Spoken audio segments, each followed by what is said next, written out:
আচ্ছা, আমরা এটা পাইলাম, এটার অ্যান্সার কত পাইছি আমরা 77। এখন এটার দশমিক মান আমাদেরকে নির্ণয় করতে বলছে। তো তোমরা যখনই কোনো একটা মান বাইনারিতে পাবা তখন তার দশমিক মানটা বের করার জন্য তুমি জাস্ট আর কোনো কিছু না মনে রেখে তুমি জাস্ট এই সিকোয়েন্সটা মনে রাখবে। এটা মনে রাখলে তোমার যে কোনো কিছুর বাইনারি থেকে অন্য কনভার্সনগুলো খুব ইজি হয়ে যাবে।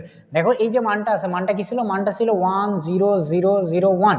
এখন তোমরা এটা গুণ করেও করতে পারো, গুণ করার কোনো প্রয়োজন নাই। তোমরা জাস্ট এই মানের নিচে এদের স্থানীয় যে মান আছে সেই স্থানীয় মানটা বসাই দিবা। আমরা জানলাম যে বাইনারি সিকোয়েন্সে কোনো একটা মানের প্রথম স্থানীয় মান হচ্ছে 1, এরপর 2, এরপর 4, এরপর 8, এরপর 16। এই বিষয়টা তোমাদের বলা হয়েছে যে কোন স্থানীয় মানগুলো সবসময় কাউন্ট করব, যে স্থানীয় মানগুলো কি আকারে পাবো? আমরা 1 আকারে পাবো।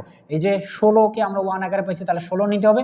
1কে 1 আকারে পাইছি, 1 নিতে হবে। তাহলে 16 আর 1 কাউন্ট করলে হবে 17। তাহলে এটার অ্যান্সার হবে কত? 77। এভাবে এই যে দেখো আবার একটা বাইনারি মান দেওয়া আছে, এটার ডেসিমাল মান জানতে চাইছে। আবার একটা মান দেওয়া আছে, এটার দশমিক মান। ডেসিমেল আর দশমিক কিন্তু একই। ডেসিমেলের বাংলা নাম হচ্ছে দশমিক। ডেসিমেল সংখ্যা পদ্ধতিকে দশমিক সংখ্যা পদ্ধতি বলা হয়। এই যে এখানেও একটা বাইনারি মান আছে, এর সমতুল্য ডেসিমেল মান জানতে চাইছে। এই যে বাইনারিটা আছে, কত আছে দেখো দেখি, এখানে আছে 11001। কোনো কাজ নাই তোমার, জাস্ট এই যে 1 2 4 8 16। এরপর কোনগুলো নিতে হবে? যে 16-র 1 আছে তাহলে 16, 8-এর 1 আছে 8, এই যে 1-এর 1 আছে 1, তাহলে 16 আর 8 24, আর কত 25। এই যে এটার অ্যান্সার হবে 25। এভাবে বাকি এমসিকিউ গুলো তোমরা আশা করি এই কনসেপ্টে সমাধান করে নিতে পারবে। আর এরকম সব কিছুর সমাধান শিখতে আমাদের আইসিটি অনলাইন যে কোর্স চলমান আছে সেই চলমান কোর্সে তোমরা দ্রুত ভর্তি হয়ে যেতে পারো। আগের একটি ক্লাসে আমাদের লেকচার শিট যখন আমি বর্ণনা করতেছিলাম তখন লেকচার শিটে আমাদের এমসিকিউ, বহু নির্বাচনী সহ লেকচার শিটে কি কি বিষয় আছে এগুলো তোমাদের একটা টিউটোরিয়াল আকারে দেওয়া হয়েছে। সেই টিউটোরিয়ালটি দেখার পর তোমরা অনেকে রিকোয়েস্ট করছো যে আমাদের এই লেকচার শিটের যে এমসিকিউগুলো সেই এমসিকিউগুলো একটু সলভ করানো, কারণ অনেক শিক্ষার্থীর সামনে পি টেস্ট বা কলেজ টেস্টের নানা প্রশ্ন আছে, অনেকে আমাদের পেইড কোর্সে ভর্তি হতে পারোনি। তো তাদের আবদার রাখার জন্য আজকের আমাদের যে লেকচার শিটে যে বহু নির্বাচনী প্রশ্নগুলো দেয়া আছে সেই বহু নির্বাচনী প্রশ্নগুলো আমরা একটু সহজে এবং সংক্ষিপ্তভাবে কত দ্রুত এবং শর্টকাট যদি কোনো এমসিকিউ এর থাকে সেটা জানার মাধ্যমে আমরা একটু এগুলা সমাধান করার চেষ্টা করব। তো দেখো এখানে 1 নম্বর কি বলা আছে, যে সংখ্যা প্রকাশ করার পদ্ধতিকে কি বলা হয়? তোমরা অবশ্যই জানো যে সংখ্যা প্রকাশ করার পদ্ধতিকে আমরা কি বলে থাকি? সংখ্যা পদ্ধতি বলে থাকি।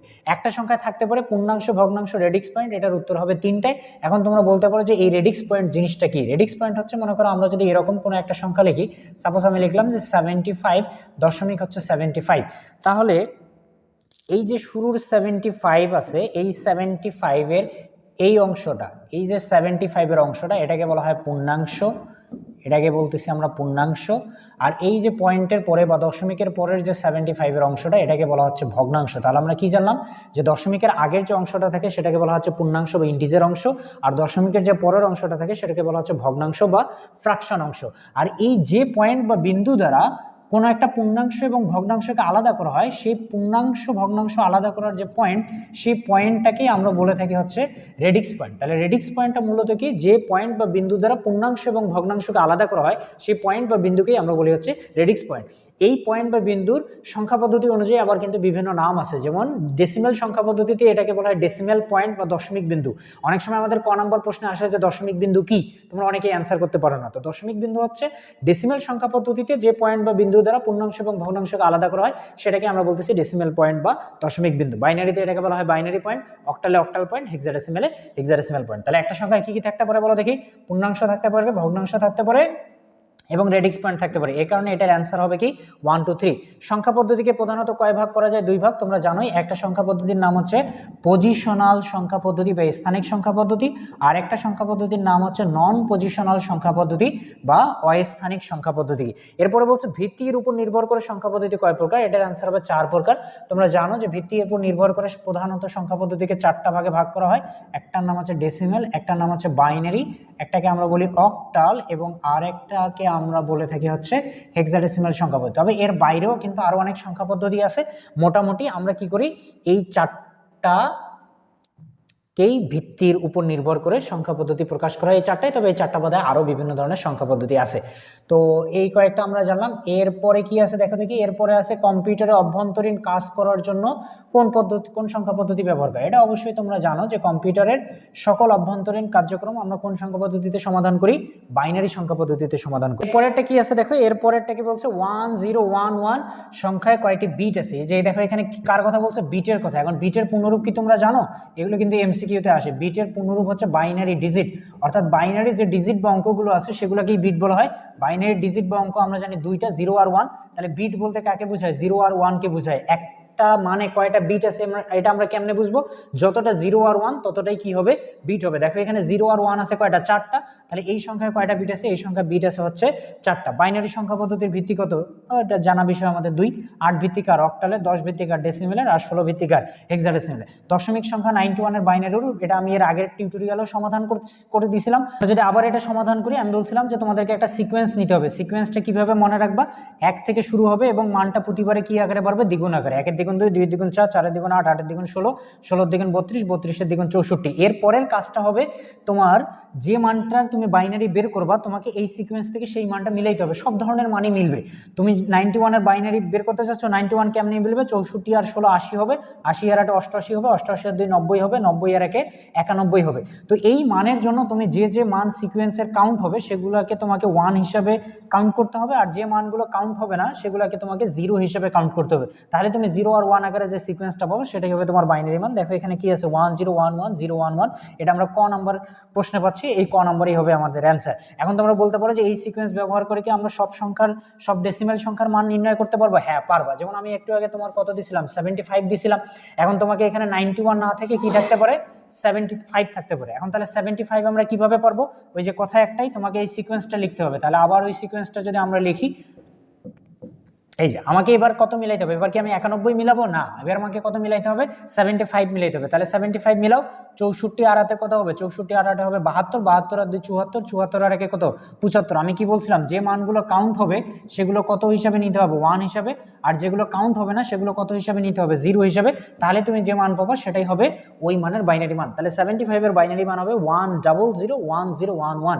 এরকম তোমাকে যত ছোট বড় যে কোনো মানই দেয়া থাক না কেন, তুমি এই সিকোয়েন্স অনুযায়ী কিন্তু ওইটা বের করে নিতে পারবো খুব সহজে। এখন বলতে পারো যে 64, আমাকে যদি আরো বেশি মান দেয়, বেশি মান দিলে তুমি আরো বাড়াই নিবা। 64 দ্বিগুণ কত করে নিবা? তোমার কখন তুমি 128 করে নিবা। মনে করো তোমাকে 150 এর বাইনারি বের করতে বলছে, তাহলে তুমি কি করবা?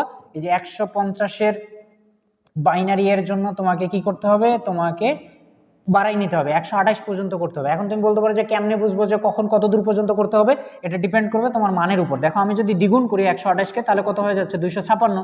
তো তোমার মান জানতে চাইছে কত? মান জানতে চাইছে 150। এখন 150-এর জন্য কি 256 প্রয়োজন আছে?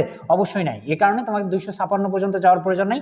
128 পর্যন্ত আসলেই তুমি এর মধ্যে 150 পেয়ে যাবে। কেমনে পাবো? অবশ্যই আমাদেরকে 128কে নিতে হবে। 128 আর যদি আমি 16 নেই, 128 আর 16 নিলে কত হচ্ছে বলো দেখি? 144 হচ্ছে। 144 আর 4 নিলে কত হচ্ছে? 148।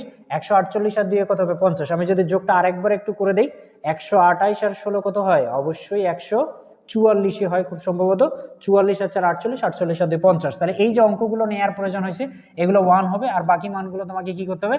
0 করতে হবে। তাহলে সেটাই হয়ে যাবে কার মান? 150 এর বাইনারি মান। তাহলে 150 কি হবে? 100101110। এভাবে এই শর্টকাট অ্যাপ্লাই করে তুমি যে কোনো মানের বাইনারি মানটা কিন্তু পেয়ে যাবে। পরের মানগুলো দেখি। দেখো এবার কি বলা আছে? 37। এবার কি বলা আছে দেখো দেখি। এবার বলা আছে হচ্ছে 37.125 এর বাইনারি জানতে চাইছে। তো আশা করতেছি তোমরা এটা পারবা। 37 এর বাইনারি আমরা একটু আগে বাইনারি বের করা শিখলাম। অক্টাল সংখ্যা পদ্ধতির ভিত্তি কত? অক্টাল সংখ্যা পদ্ধতির ভিত্তি হচ্ছে 8। এখানে বলছে BFE এর সমতুল্য অক্টাল মান কত? BFE এটা কোন ভিত্তিতে আছে? এটা 16 ভিত্তিতে আছে। 16 ভিত্তি যদি নাও দেয়া থাকতো তারপরও তোমাকে অঙ্কর মান দেখে তুমি বুঝতে পারতা যে এটা কিসে নির্দেশ করতেছে? হেক্সাডেসিমেলে। কারণ ABCDEF এটা কোন সংখ্যা পদ্ধতি থাকে? হেক্সাডেসিমেল সংখ্যা পদ্ধতি। আর অক্টাল যেহেতু বলেই দিছে তো এখানে ভিত্তি দেওয়ার প্রয়োজন নেই, কারণ অক্টাল বলাই আছে। কারণ হেক্সাডেসিমেল থেকে অক্টাল করার নিয়ম কি? তোমাকে প্রথমে হেক্সাডেসিমেলটাকে কি করতে হবে? বাইনারি করতে হবে। দেন বাইনারিটাকে তোমাকে কি করতে হবে? অক্টাল করতে হবে। হেক্সাডেসিমেল থেকে বাইনারি তুমি কয় বিট করে নিবা? 4 বিট। আর বাইনারি থেকে অক্টাল তুমি কয় বিট করে নিবা? 3 বিট। তাহলে কিন্তু তুমি এই অক্টাল মানটা পেয়ে যাবে। এটা তোমরা নিজেরাই করার চেষ্টা করবা। এরপরে বলছে এত এর সমকক্ষ হেক্সাডেসিমেল সংখ্যা কোনটি? এটা কিসে দেয়া আছে? 2। 2 মানে কি? বাইনারি। তোমাকে কিসে প্রকাশ করতে বলছে? হেক্সাডেসিমেল। আমরা জানি যে বাইনারিকে হেক্সাডেসিমেলে প্রকাশের জন্য বিটের প্রয়োজন হয় কয়টা? 4টা। তাহলে এই যে বিটগুলো দেয়া আছে এই বিটগুলোকে তোমাকে কয়টা করে সাজাইতে হবে? 4টা করে। বিটগুলো আছে কি কি দেখো দেখি। 1110.11। আমরা পূর্ণ সংখ্যার আগে 4টা পাচ্ছি, কিন্তু দশমিকের আগে 4টা বিট পাইনি। তাহলে 4টা বিট পাওয়ার জন্য আমাকে কি দিতে হবে? 0 দিতে হবে। এরপরে আমরা এই মানের সমতুল্য হেক্সাডেসিমেল মান বের করব। এখন সেটা কি আমরা মুখস্থ লিখবো? তা কিন্তু না। আমরা একটু আগে জানলাম যে প্রথম স্থানীয় মান কত হয়? 1, এরপরে একটু কত হয়? 2, তারপরে 4 হয়, এরপরে 8 হয়। আমরা বলো দেখি কোন একটা স্থানীয় মানের নিচে 1 কখন দিচ্ছিলাম? যখন সেটা কাউন্ট হচ্ছিল বা যোগ হচ্ছিল, আর 0 কখন দিচ্ছিলাম যখন সেটা কাউন্ট হয়নি। তো এখানে 8 এর নিচে 1 আছে তার মানে 8 কাউন্ট হবে, 4 এর নিচে 1 আছে তার মানে 4 কাউন্ট হবে, 2 এর নিচে 1 আছে 2 কাউন্ট হবে, 1 এর নিচে 0 আছে তাহলে 1টা কিন্তু কাউন্ট হবে না। সবসময় সেই মানগুলোই কাউন্ট করছি যেগুলোর নিচে কি ছিল 1 ছিল। তো এই যে 8 4 12 আর 2 কত 14। এখন তুমি কি এখানে 14 বসাবা? অবশ্যই না, কারণ তুমি জানো যে হেক্সাডেসিমেলে 9 এর পরবর্তী মানগুলোকে ABCD দ্বারা প্রকাশ করা হয়। তো 14কে তোমাকে প্রকাশ করতে হবে কি দ্বারা? ই দ্বারা। এখন এটাও আমরা কি মনে রাখবো? না, মনে রাখার প্রয়োজন নেই, তুমি জাস্ট মানগুলো বসাই দিবা। বসাই দিলে কোনগুলোকে নিতে হবে? যেগুলোর নিচে 1 থাকে। তাহলে 8 এর নিচে 1, 4 এর নিচে 1, 8 4 12। তুমি কি 12 বসাবো? অবশ্যই না, কারণ হেক্সাডেসিমেলে 12কে প্রকাশ করা হয় সি দ্বারা। তাহলে এটার আনসার হবে কি E.C। এই যে E.C কোথায় আছে? এই যে E.C আছে খ নম্বরে, তাহলে খই হবে আমাদের অ্যান্সার। এরপর বলছে হেক্সাডেসিমেলে 4 দিয়ে সমতুল্য দশমিক মান কত? যে কোনো সংখ্যা পদ্ধতি থেকে যদি দশমিক সংখ্যা পদ্ধতিতে যাইতে বলে তাহলে নিয়ম হচ্ছে যে মানটা দেয়া থাকবে সেটাকে ভিত্তি আর সূচক দ্বারা গুণ দিতে হবে। এখানে 4D আছে, তাহলে 4কে আমরা ভিত্তি অবশ্যই হেক্সাডেসিমেল 16, দুইটা অঙ্ক আছে, তাহলে সর্বোচ্চ সূচকের মান হবে 1। এরপর ডি মানে কত? 13। এর পরবর্তী সূচকগুলোর মান কি হয়? এক করে কমে। এগুলো অবশ্যই তোমরা সংখ্যা পদ্ধতি রূপান্তরে শিখে আসছো। আরো যদি সহজভাবে শিখতে চাও, এরকম আরো বিভিন্ন ধরনের প্রশ্ন খুব ইন্টারেক্টিভলি সমাধান করতে চাও, তাহলে অবশ্যই আমাদের অনলাইন যে কোর্স আছে সেই কোর্সে তোমাদেরকে জয়েন করতে হবে। এরকম অসংখ্য প্রশ্ন, অসংখ্য এমসিকিউ আমরা কিভাবে সহজে সমাধান করা যায়, রূপান্তরের নিয়মগুলো কিভাবে শেখা যায়, কন্টেন্টগুলো কিভাবে সহজে শেখা যায়, পরীক্ষার প্রশ্নগুলো কিভাবে সহজে বোঝা যায়, এরকম নানা বিষয় নিয়ে আমরা কিন্তু ক্লাসগুলোতে আলোচনা করব। এটা 416 কত হবে বলো দেখি? 64। আর ডি মানে 13, 16 মান কত? 1। যে কোনো কিছুর পাওয়ার হিসেবে 0 থাকলে সেটা 1 মান নির্দেশ করে। তাহলে 13 আর 1 মিলে 13 হবে, তাহলে 64 আর 13 কত? 77। এখানে 77 কোথায় আছে? এই যে এখানে আছে। তাহলে এটাই হবে তোমাদের অ্যান্সার, তাই না? আচ্ছা, আমরা এটা পাইলাম, এটার অ্যান্সার কত পাইছি আমরা? 77। এখন এটার দশমিক মান আমাদেরকে নির্ণয় করতে বলছে। তো তোমরা যখনই কোনো একটা মান বাইনারিতে পাবা তখন তার দশমিক মানটা বের করার জন্য তুমি জাস্ট আর কোনো কিছু না মনে রেখে তুমি জাস্ট এই সিকোয়েন্সটা মনে রাখবে। এটা মনে রাখলে তোমার যে কোনো কিছুর বাইনারি থেকে অন্য কনভার্সনগুলো খুব ইজি হয়ে যাবে। দেখো এই যে মানটা আছে, মানটা কি ছিল? মানটা ছিল 10001। এখন তোমরা এটা গুণ করেও করতে পারো, গুণ করার কোনো প্রয়োজন নাই, তোমরা জাস্ট এই মানের নিচে এদের স্থানীয় যে মান আছে সেই স্থানীয় মানটা বসাই দেবে। আমরা জানলাম যে বাইনারি সিকোয়েন্সে কোনো একটা মানের প্রথম স্থানীয় মান হচ্ছে 1, এরপর 2, এরপর 4, এরপর 8, এরপর 16। এই বিষয়টা তোমাদের বলা হয়েছে যে কোন স্থানীয় মানগুলো সবসময় কাউন্ট করব, যে স্থানীয় মানগুলো কি আকারে পাবো? আমরা 1 আকারে পাবো। এই যে 16কে আমরা 1 আকারে পাইছি, তাহলে 16 নিতে হবে। 1কে 1 আকারে পাইছি, 1 নিতে হবে। তাহলে 16 আর 1 কাউন্ট করলে হবে 17। তাহলে এটার অ্যান্সার হবে কত? 77। এভাবে এই যে দেখো আবার একটা বাইনারি মান দেওয়া আছে, এটা ডেসিমাল মান জানতে চাইছে। আবার একটা মান দেওয়া আছে, এটার দশমিক মান। ডেসিমেল আর দশমিক কিন্তু একই। ডেসিমেলের বাংলা নাম হচ্ছে দশমিক। ডেসিমেল সংখ্যা পদ্ধতিকে দশমিক সংখ্যা পদ্ধতি বলা হয়। এই যে এখানেও একটা বাইনারি মান আছে, এর সমতুল্য ডেসিমেল মান জানতে চাইছে। এই যে বাইনারিটা আছে, কত আছে দেখো দেখি? এখানে আছে 11001। কোনো কাজ নাই তোমার, জাস্ট এই যে 1 2 4 8 16। এরপর কোনগুলো নিতে হবে? যে 16 1 আছে তাহলে 16, 8 1 আছে 8, এই যে 1 1 আছে 1, তাহলে 16 আর 8 24, আর একে কত? 25। এই যে এটার অ্যান্সার হবে 25। এভাবে বাকি এমসিকিউ গুলো তোমরা আশা করি এই কনসেপ্টে সমাধান করে নিতে পারবে। আর এরকম সব কিছুর সমাধান শিখতে আমাদের আইসিটি অনলাইন যে কোর্স চলমান আছে সেই চলমান কোর্সে তোমরা দ্রুত ভর্তি হয়ে যেতে পারো।